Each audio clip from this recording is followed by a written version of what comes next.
and I'm thinking back, like, Lane, you have said on more than one occasion when you were still here in the office before you moved and left me and ran away to the other side of the country.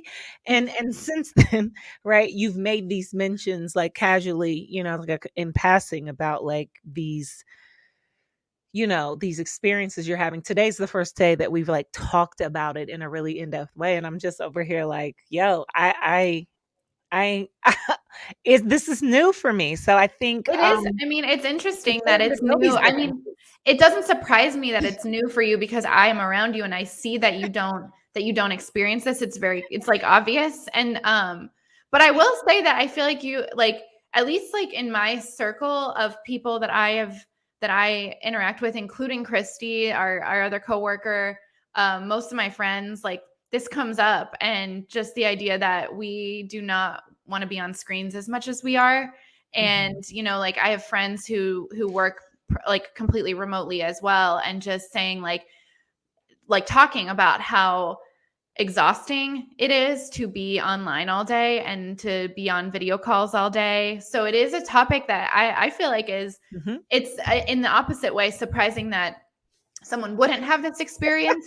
So I feel as if I feel like it's one of those things that to me just feels like I thought it was like just kind of like the normal reaction Mhm. to like the normal human reaction to being on a screen all day. So like to know that that's not the case for everyone too, it helps just understand why, for example, you would push through and not even Yeah. know that like when we're glazing over that it's not because we just don't want to do the work, it's because we're actually like fatigued from staring at a screen or like, you know what I mean? So that kind of thing.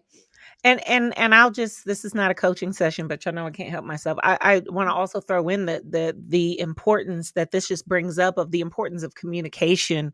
And I tell my team all the time, and folks that I coach, leaders interestingly have statistically some of the lowest accuracy, self-awareness accuracy of anyone in the workplace, because employees are generally not comfortable with giving leaders honest feedback in fear of whatever's going to happen.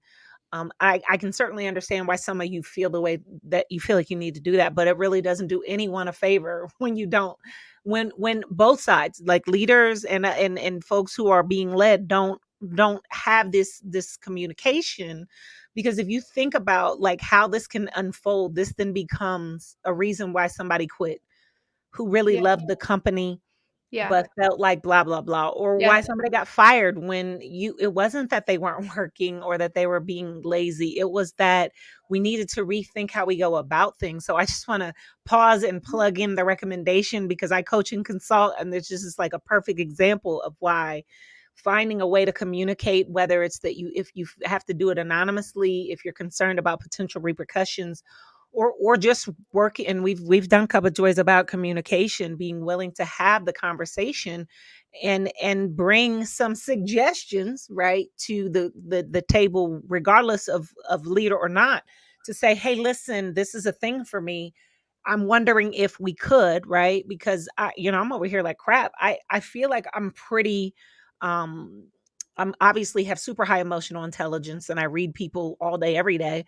But now I'm like crap, have I missed some opportunities to think about? Because I don't, like, if we got to like push through some stuff, and we don't do it a lot, but we will have a long meeting if we need to, like, cuz I'm trying to get some stuff done. And so I just think it's important for everyone to think about this is just a great example of why communication is so critical, because there can be ways that this can be avoided if folks are willing to lean in and say, hey, listen, here's a Right. suggestion on how we might do this differently on the Well, workplace side of right. And things. I'm thinking too, like with this whole emotional intelligence piece, because I think that sometimes being virtual, it does drive a stake between it, like makes it harder to Yeah, tap into. to So I read. think Yep. that acknowledging that as well, like it's hard to pick up on, and that's kind of what I was going with, like this nonverbal thing. Like when you're in person with someone, you are so in tune, and I'm speaking you specifically are very in tune with their energy and what they're Mhm. putting out there. But it's no fault of your own that on screens it's virtually impossible to pick up on everything, and nor, like, you couldn't even if you wanted to.